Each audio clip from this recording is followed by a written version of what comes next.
मैं gram plus post Aurangabad Ahir का रहने वाला हूँ, जिला बुलंदशहर से। मैं पिछले 2 साल से इतना ज़्यादा परेशान हूँ कि मैं अपने मन की बात किसी को नहीं बता सकता। एक लड़की है मेरे ही गांव की, मेरे ही घर के सामने रहती है। वो पहले मेरे रिलेशन में आई। रिलेशन में आने के बाद 2 साल से मुझे परमानेंट ब्लैकमेल कर रही है। उसका साथ एक लड़का है अमित नाम का, उसी के मोहल्ले का, जो उसका साथ दे रहा है। अमित सनो महिपाल, ये 3 जने इस केस में मिले हुए हैं। एक इस लड़की की सहेली है जो कि मेरठ रहती है, गुड्डन उसका नाम है। बाकी हालांकि मैं उसके बारे में कुछ नहीं जानता। पिछले 2 साल से इन्होंने मेरे से कम से कम 6 लाख रुपए तो ले लिए हैं। अब भी मेरे पास पैसों की डिमांड आ रही है। मैं इनसे कुछ कहता हूँ, इनके नाम की एफआईआर करने के लिए कहता हूँ, तो ये कहते हैं क्या नाम है, हम तेरे नाम की उल्टी एफआईआर कर देंगे, जेल चला जाएगा, तेरी नौकरी चली जाएगी, जेल चला जाएगा। लड़कियों की अलग धमकी आती है कि तेरे खिलाफ झूठी एफआईआर कर देंगे, फिर तू अपने आप को कभी नहीं बचा पाएगा। मैं 2 साल से इतना ज्यादा परेशान हूँ कि मैं किसी ना तो मैं रोटी खा पाता हूँ ना खाना। कोई लड़की एक पैसों के लिए अपनी इज्जत को दांव पे लगा सकती है, ये मैंने अपनी जिंदगी में पहली बार देखा है। मैंने अपनी घरवाली की चीज तक इन्हें देखकर दे दी, फिर भी इन्हों के कोई शांति नहीं पड़ी। अब एक मैं पैसे इन्हें कहाँ से ला के दूंगा। मैं इतना ज्यादा परेशान हूँ कि बहुत ज्यादा, मैं किसी से कुछ नहीं कह सकता। और ये तीनों के तीनों, मैंने इस लड़की के पीछे इसी प्रेशर में एक बार जहर भी खा लिया था कि मैंने इसके हाथ पैर लड़की के सब चीज जोड़े कि मुझे माफ कर दे, गलती हो गई, पर इसने मेरी एक तक नहीं सुनी। मैं किसी से क्या बताऊं, मैं किसी से कुछ नहीं कहना चाहता। बस प्रशासन से एक बात कहना चाहता हूं,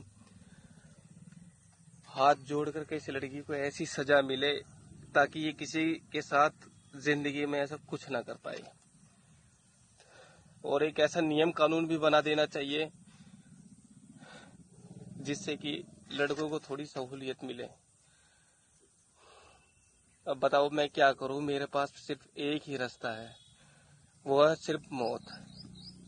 वो मानेगी नहीं, मेरे खिलाफ झूठी एफआईआर करेगी। कल मुरादनगर में एक जब भी बेकार सिपाही है, ने अपनी सर्विस राइफल से खुद को गोली मारकर आत्महत्या कर ली और उसने मरने से पहले एक वीडियो शूट किया। उसमें पूरी तरीके से रोता हुआ, पूरे वीडियो में रोकर अपनी जो पूरी कहानी है, दर्दनाक वाकया है, जिसको देखने के बाद शायद आपके भी रोंगटे खड़े हो जाएं। पूरा वाकया है, पूरी कहानी है, उसने वीडियो में बयां किया और बताया कि मेरा अब इसके सिवा कोई चारा नहीं है, सिर्फ अपनी मौत करना, सुसाइड करना ही उसका अब अंजाम है, आखिरी विकल्प है। मुझे जीने के लिए मुझे जीने में कोई अब दिलचस्पी नहीं है। मौत ही एक आखिरी एकमात्र विकल्प है जिससे मैं अपनी पूर्ण प्रेम का से छुटकारा पा जाऊं। और दरअसल ये जो घटना है, इसको आइए तफसील से जानते हैं। यूपी के बुलंदशहर के एक जगह है औरंगाबाद। औरंगाबाद में एक सिपाही जो यूपी पुलिस में भर्ती हुए थे, नाम था पम्मी। उनके पिता का नाम है प्रवीण। प्रवीण के पुत्र पम्मी ये बुलंदशहर के औरंगाबाद के रहने वाले थे। कुछ वर्षों पहले 2018 में इनकी यूपी पुलिस में तैनाती हुई, रिक्रूटमेंट हुआ, ये भर्ती हुए यूपी पुलिस में, अपनी अच्छे से ट्रेनिंग की। उसके बाद यूपी पुलिस की यूनिफॉर्म में ये समाज सेवा कर रहे थे, अपनी सेवाएं दे रहे थे।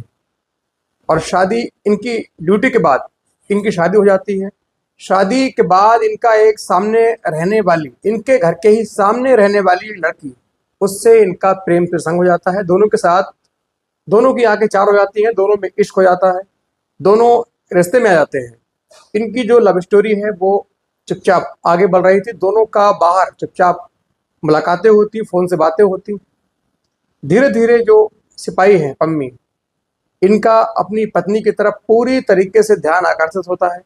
ये अपने घर को चलाना चाहते थे, अपने घर बार में, अपने बच्चों में अपना जो जीवन है लगाना चाहते थे, अपने परिवार को आगे बढ़ाना चाहते थे। ये अपनी उस प्रेमिका को छोड़ना चाहते थे।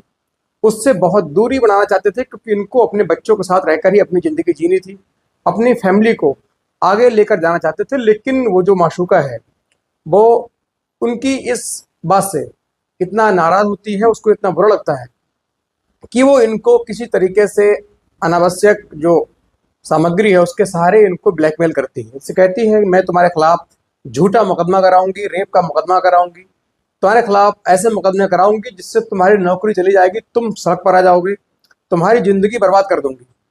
इसके एवज में जो सिपाही पम्मी है अपनी जो गर्लफ्रेंड है, पूर्व गर्लफ्रेंड, उसको समझाते हैं, बुझाते हैं, उसके हाथ पैर जोड़ते हैं कि आप मान जाइए, अपनी ज़िंदगी चैन से जीजिए और मुझे भी अपनी ज़िंदगी जीने दीजिए। लेकिन वो प्रेम का थी, मानने को तैयार ना थी। उसको मालूम था कि यूपी पुलिस में सिपाही है, इनके पास पैसे हैं, अच्छी सैलरी है, अच्छा खासा मेरे लिए कर सकते हैं, लिहाजा अब इनको वो ब्लैकमेल टॉर्चर करना शुरू करती है, इनको मानसिक तौर पर प्रताड़ित करना शुरू करती है। इनसे लगातार कुछ आपत्तिजनक चीज़ें दिखाने के एवज में ब्लैकमेल कर रही थी, इनसे लगातार पैसों की डिमांड कर रही थी। इन्होंने बताया कि अब तक लगभग 6 लाख रुपए कई टुकड़ों में धीरे धीरे लगभग 6 लाख की एक मोटी रकम उस प्रेमिका को, पूर्व प्रेमिका को दे चुके थे। लेकिन फिर भी उसकी जो भूख है वो नहीं घट रही थी, उसकी पैसों की जो हवस है, डिमांड है, वो कम नहीं हो रही थी। लगातार सिपाही को प्रताड़ित कर रही थी, उन पर कई तरीके से अनावश्यक दबाव डाल रही थी, उनको मानसिक तौर पर पूरी तरीके से तोड़ कर रख रही थी।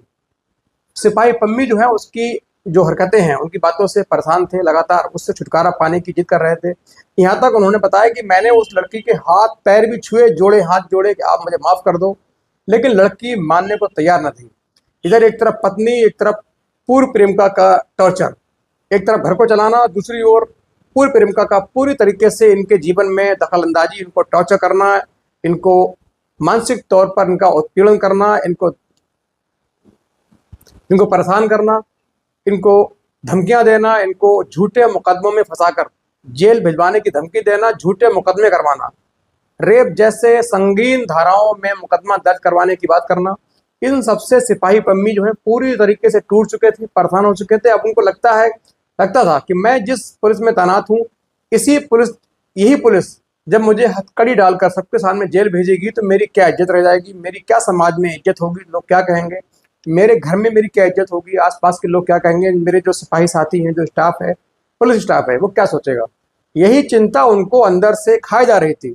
लगातार परेशान थे, हराश हो रहे थे, मेंटल तौर पर पूरी तरीके से डिस्टर्ब हो चुके थे। लिहाजा उनको जब कुछ दिखाई नहीं दिया तो उन्होंने सोचा कि अब इस दुनिया से निकल जाना ही बेहतर रहेगा। उन्होंने एक खतरनाक प्लान सोच लिया परेशान होकर, और उन्होंने बाकायदा वीडियो में ऐसा बताया कि इन महिलाओं के खिलाफ लड़कों के लिए भी कानून होना चाहिए, सरकार को सख्त कानून बनाने चाहिए, जिससे कहीं ना कहीं इन जो महिलाएं हैं इनसे पीड़ित पुरुष को न्याय मिलना चाहिए, ऐसी गलतियां दोबारा ना हो, लोग आत्महत्या करने पर मजबूर ना हो। इनसे बचने के लिए सरकार को बाकायदा या कानून बना देना चाहिए। उसके बाद उन्होंने कल, जिस वक्त ये यूपी के गाजियाबाद के मुरादनगर में ईवीएम, नगर पालिका की ईवीएम की सुरक्षा में तैनात थे, वहीं इन्होंने मरने से पहले एक छोटा सा वीडियो शूट किया। उसके बाद इन्होंने सीधे अपनी सर्विस राइफल से खुद को गोली मार ली। गोली लगते ही इनके शरीर में बड़ा सा आर पार का निशान निकल जाता है, घाव हो जाता है, पूरा शरीर के जहाँ पर गोली लगी थी वहाँ के चीथड़े बोल जाते हैं, खून का फव्वारा निकलता है।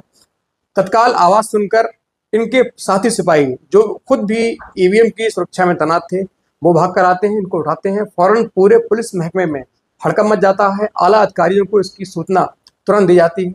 सभी आला अधिकारी मौके पर पहुंचते हैं, लेकिन उससे पहले इनके साथी इनको एक वाहन में डालकर सीधे सरकारी अस्पताल लेके जाते हैं, लेकिन वहां पहुंचते ही इनकी अत्यधिक रक्तस्राव के कारण मौत हो जाती है। डॉक्टर इनको मृत घोषित कर देते हैं। अब बहुत बड़ा सवाल ये है कि इस तरीके से यदि महिलाएं पुरुषों को तंग करेंगी, इस तरीके से ब्लैकमेल करेंगी, तो ये भी कहने की ये कानून है।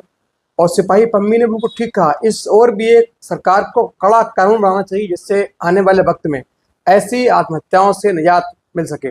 हम देखते हैं कि आए दिन ऐसी घटनाएं हो रही हैं। अभी यूपी के बरेली के नवाबगंज में अभी 2 दिन पहले एक प्रेमिका जो अपने प्रेमी से पूरे 10 लाख रुपए ले चुकी थी, उनकी पत्नी उनके पति को परेशान कर रही थी, ब्लैकमेल करने की धमकी दे रही थी। उसको नवाबगंज में रहने वाले व्यक्ति ने पत्नी के साथ अपनी प्रेमिका को मौत के घाट उतार दिया। मौत मौत होती है, चाहे प्रेमी की हो, प्रेमिका की हो, पुरुष की हो या महिला की हो, दोनों ही मौतें गलत हैं, समाज के लिए कलंक हैं।